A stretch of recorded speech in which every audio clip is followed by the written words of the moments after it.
আমরা সবাই চাই আল্লাহ তাআলার নৈকট্য পেতে। আল্লাহ তাআলা নিজেও বলেছেন আমি তোমাদের খুব কাছে। আল্লাহ কাছে না দূরে? সবাই বলতে হবে কাছে না দূরে? কাছে। কাছের জিনিসকে দেখা যায় কি যায় না? উত্তর দেন। কিন্তু আল্লাহরে দেখা যায় না। তিনি কাছে কিন্তু তারে দেখা যায় না। তিনি কোরআনে বলেছেন লা তুদরিকুহুল আবসার ওয়া হুয়া ইউদরিকুল আবসার ওয়া হুয়াল লাতীফুল খাবীর। তিনি দৃষ্টির আয়ত্তে নন, দৃষ্টি তার আয়ত্তে। তিনি সূক্ষ্মদর্শী, সব জানতা। পৃথিবীর কোন চোখ ওনারা দেখতে পায় না, কিন্তু তার চোখ সবাইরে দেখে। চিল্লায় বলেন তো তিনি কে? সব তিনি দেখতে পান, সব তিনি শুনতে পান। সাত আকাশের উপর সিদরাতুল মুনতাহা, তার উপরে আল্লাহর আরশ, তার উপরে আল্লাহর কুরসি, সেখানে আল্লাহ তাআলা সমাসীন। এই আরশের উপর থেকে আল্লাহ তাআলা জমিনের অতল গহ্বরে, কোন জঙ্গলে, কোন গুহার ভিতরে কোন পিপিলিকাও যদি হেঁটে যায়, আল্লাহ বলে এত উপর থেকে ওই পিঁপড়ার হেঁটে চলার পায়ের আওয়াজটাও আমি আল্লাহ শুনতে পাই। এজন্য কেউ যেটা শোনে না শোনে কে? কেউ যেটা দেখে না দেখে কে? কেউ যেটা পারে না পারে কে? আওয়াজ করে বলেন আল্লাহ কি আমাদের কাছে না দূরে? আমার বাবা মা আমার যত কাছের, তার চাইতো আমার বেশি কাছের কে? আমার স্ত্রী আমার যত কাছের, তার চাইতো আমার বেশি কাছের কে? আমি আমার যত কাছের, তার চাইতো আমার বেশি কাছের কে? আল্লাহ তাআলা। তিনি যে আমাদের কাছে, এটা বোঝানোর জন্য তিনি কোরআনে দুটি শব্দ ব্যবহার করেছেন। আওয়াজ করে বলতে হবে কটি? দুটি। এক জায়গায় ব্যবহার করেছেন করিব, আরেক জায়গায় ব্যবহার করেছেন আকরাব। এক জায়গায় ব্যবহার করেছেন কি বলেন না? করিব। আরেক জায়গায় ব্যবহার করেছেন কি? রব্বুল আলামিন বলেন ওয়া ইযা সাআলাকা ইবাদি আন্নী ফাইন্নী করিব উজিবু দাওয়াতাদ দাঈ ইযা দাআন ফালইস্তাজিবু লি ওয়াল ইউমিনু বি লাআল্লাহুম ইয়ারশুদুন। রব্বুল আলামিন বলেন নবী হে, আমার বান্দারা যখন তোমাকে জিজ্ঞেস করে আমি কোথায়, তুমি বলে দাও ইন্নী করিব, আমি কাছে। আল্লাহু আকবার। তিনি কাছে। আল্লাহর হাবিব সাল্লাল্লাহু আলাইহি ওয়াসাল্লামকে আল্লাহ কমান্ড দিলেন, আপনি বলে দেন যখনই উম্মতেরা জিজ্ঞেস করবে আল্লাহ কোথায়, আমি কোথায়, আপনি বলে দেন ফাইন্নী করিব, আমি কাছে। আরেক জায়গায় আল্লাহ ব্যবহার করলেন আকরাব, কাছে না। করিব মানে কাছে, আর আকরাব মানে সবচাইতে কাছে। The closest one, the most closest one, সবচাইতে কাছে। ওয়া নাহনু আকরাবু ইলাইহি মিন হাবলিল ওয়ারিদ। তোমার পেছনে যে স্পাইনাল কর্ড, শির দ্বারা, ব্যাকবোন, মেরুদণ্ড, যেটা আমাদের দেহের একেবারে মাঝখানে, আল্লাহ বলে আমি ওইটারও কাছে। কোন কোন মুফাসসিরিন ইকরাম বলেন আমাদের যে খাদ্যনালী আর শ্বাসনালী, এটা আমার ঘাড়ের যত কাছে, আমার আল্লাহ আমার তার চাইতেও বেশি কাছে। তার মানে এই আয়াত দ্বয় থেকে আমরা বুঝতে পারলাম আল্লাহ দূরে নন, তিনি আমাদের কাছে। তিনি আমাদের কাছে, ডাকলেই তিনি সাড়া দেন। সুবহানাল্লাহ পড়েন। ভায়া হয়ে তার কাছে যাওয়া লাগে না, মিডিয়া হয়ে যাওয়া লাগে না। আমার সাথে দেখা করতে হইলে কত ভায়া হয়ে আসা লাগে, পাওয়া যাচ্ছে না। চেয়ারম্যান সাহেবের সাথে দেখা করতে হইলে কত অ্যাপয়েন্টমেন্ট নেওয়া লাগে। এমপি সাহেবের সাথে দেখা করতে হইলে এত ব্যস্ত মানুষ, পাওয়া যাচ্ছে না, ঘুরে ফিরে তারপরে যেতে হয়। প্রধানমন্ত্রীর কথা বললে তো আর সুযোগই নাই, মাসের পর মাস বসে থেকেও এত ব্যস্ত মানুষ পাওয়া যাবে না, ঠিক কিনা? ডোনাল্ড ট্রাম্পের যদি অ্যাপয়েন্টমেন্ট নিতে চান কি অবস্থা হবে? পাওয়া যাবে? কথা বলেন। কিন্তু আল্লাহরে পাইতে হইলে অ্যাপয়েন্টমেন্ট লাগে। আওয়াজ করে বলতে হবে মুসলমান, আল্লাহরে কাছে পেতে সিরিয়াল লাগে। আল্লাহ বলে ডাক দিলেই আমার আল্লাহ আমার ডাকে সাড়া দেয়। চিল্লায় বলেন ঠিক কিনা? এজন্য বুখারীর বর্ণনায় বিশ্বনবী বললেন ফাইন যাকারানি ফি নাফসি যাকারতুহু ফি নাফসি। আমার বান্দা যদি আমারে একা একা ডাকে, মুহূর্তের মধ্যে আমি আমার বান্দারেও একা একা ডাকতে শুরু করে দেই। ফাইন যাকারানি ফি নাফসি যাকারতুহু ফি নাফসি। আমার কোন বান্দা যদি আমারে একা একা স্মরণ করে, আমি আমার বান্দারে একা একা স্মরণ করি। সুবহানাল্লাহ কইতে পারলেন না? ওয়া ইন যাকারানি ফি মালাইন যাকারতুহু ফি মালাইন খায়রিম মিনহু। আর আমার বান্দা যদি আমাকে একা একা স্মরণ না করে বিশাল মহাসমাবেশে স্মরণ করে, তাহলে আমি আল্লাহ তাআলা আমার আরশে ফেরেশতাদেরকে নিয়ে এর চেয়ে বড় মহাসমাবেশ করে আমার বান্দারে স্মরণ করি। ওয়া ইন তাকাররাবা ইলাইয়া বিশিবরিন তাকাররাবতু ইলাইহি যিরাআন, আমার বান্দা যদি আমার দিকে 1 বিঘত আসতে চায়, আমি আমার বান্দার দিকে 1 হাত এগিয়ে যাই। আপনি 1 হাত আল্লাহর কাছে যেতে চাইলে আল্লাহ 1 হাত এগিয়ে যায়।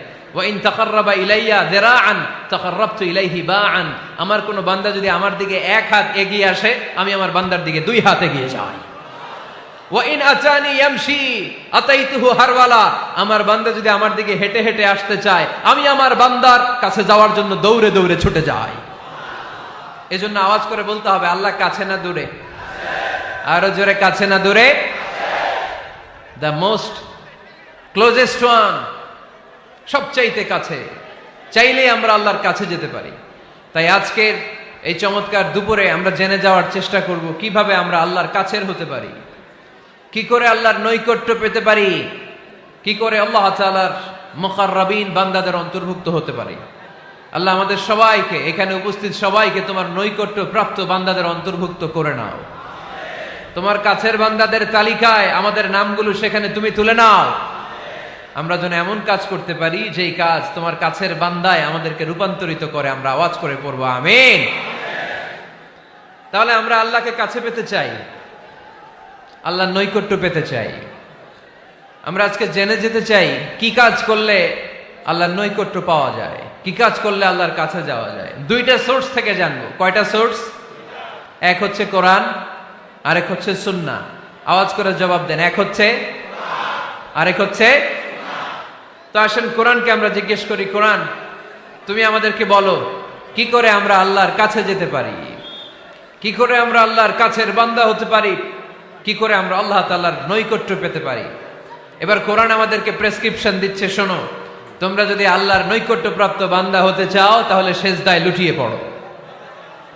সুবহানাল্লাহ পড়তে পারলেন না?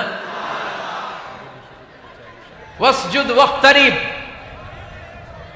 ওয়াসজুদ ওয়াক্তারিব। কোরআনের নির্দেশ হচ্ছে সেজদায় লুটিয়ে পড়ো, আল্লাহর নৈকট্য হাসিল করো। ওয়াসজুদ ওয়াক্তারিব, সূরা আলাকের শেষ আয়াতের শেষাংশে আল্লাহ আমাদেরকে শিখাইয়া দিচ্ছেন, আমার কাছে আসতে চাও, ওয়াসজুদ, সেজদায় লুটিয়ে পড়ো, ওয়াক্তারিব, আমার কাছে চলে আসো। সুবহানাল্লাহ পড়েন। আমার সাথে সাথে আয়াতটা মুখস্থ করেন, আওয়াজ করে সবাই পড়েন, ওয়াসজুদ ওয়াক্তারিব, ওয়াসজুদ ওয়াক্তারিব। সবাই পড়েন না, ওয়াসজুদ ওয়াক্তারিব। এর মানে হচ্ছে সেজদায় লুটিয়ে পড়ো আর আমার কাছে আসো।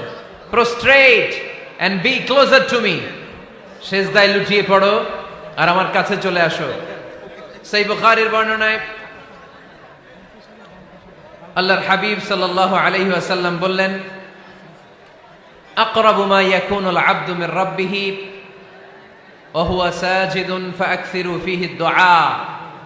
বান্দা যখন সেজদায় লুটিয়ে পড়ে তখন বান্দা আল্লাহ তাআলার সবচেয়ে কাছে চলে যায়।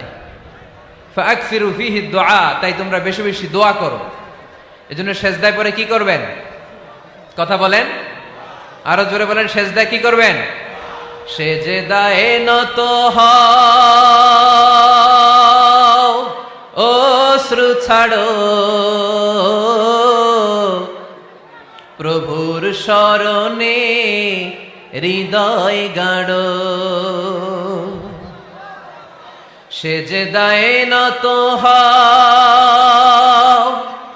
অশ্রু ছাড়ো,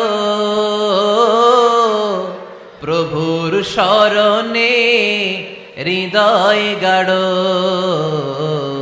প্রাণ খুলে সব ব্যথা বলো প্রভুকে, বলো প্রভুকে। রাত কি কেটে যাবে ঘুমে অলসে, রাত কি কেটে যাবে ঘুমে অলসে। তুমি কি জানবে না তোমার নিজেকে প্রভুকে, রাত কি কেটে যাবে ঘুমে অলসে। ঠিক কিনা? ঘুমে অলসে আমাদের রাত কেটে যায়, সেজদা দেওয়ার সময় নাই। কখন প্রভুর দরবারে হাজিরা দেব, কখন সেজদা দেব? আল্লাহর হাবিব সাল্লাল্লাহু আলাইহি ওয়াসাল্লাম বললেন, আকরাবু মা ইয়াকুনুল আবদু মির রাব্বিহি ওয়া হুয়া সাজিদ ফাকসিরু ফীহি দুআ। তোমরা যখন সেজদায় লুটিয়ে পড়ো তখন তোমরা আল্লাহর সবচাইতে কাছে চলে যাও। এজন্য ওই সময় বেশি বেশি আল্লাহর কাছে চেয়ে নাও। সুবহানাল্লাহ পড়েন। মনের যত আকুতি আছে, যত জ্বালা আছে, যত বেদনা, সেজদায় পড়ে আল্লাহরে বলার দরকার আছে না নাই? কারণ কেউ যেটা শোনে না, শোনে কে? পরীক্ষায় ভালো করতে চান, সেজদায় লুটিয়ে পড়ে আল্লাহরে বলেন। নেককার স্ত্রী চান, সেজদায় পড়ে আল্লাহরে বলেন। নেককার সন্তান চান, সেজদায় লুটিয়ে পড়ে আল্লাহরে বলেন। বিসিএস পরীক্ষায় টিকতে চান, সেজদায় লুটিয়ে পড়ে আল্লাহকে বলেন। পাসপোর্ট দিয়ে রেখেছেন, ভিসা হয় না, সেজদায় লুটিয়ে পড়ে আল্লাহরে বলেন। মনের যত জ্বালা, যত যন্ত্রণা, যত আকুতি, যত হাহাকার, সেজদায় লুটিয়ে পড়ে আল্লাহরে বলেন। কারণ আল্লাহর দরবার এমন দরবার, এই দরবার থেকে কেউ কোনোদিন খালি হাতে ফিরে না। চিল্লায় বলেন ঠিক কিনা? কেউ ফিরে না খালি হাতে আল্লাহরে তোর দরবারেতে। যাদের হৃদয়ে আছে আল্লাহর ভয়, তারা কভু পথ ভুলে যায় না। আল্লাহর প্রেম ছাড়া এই দুনিয়ায় কারো কাছে কোনো কিছু চায় না। রাতের আধারে যারা সেজদা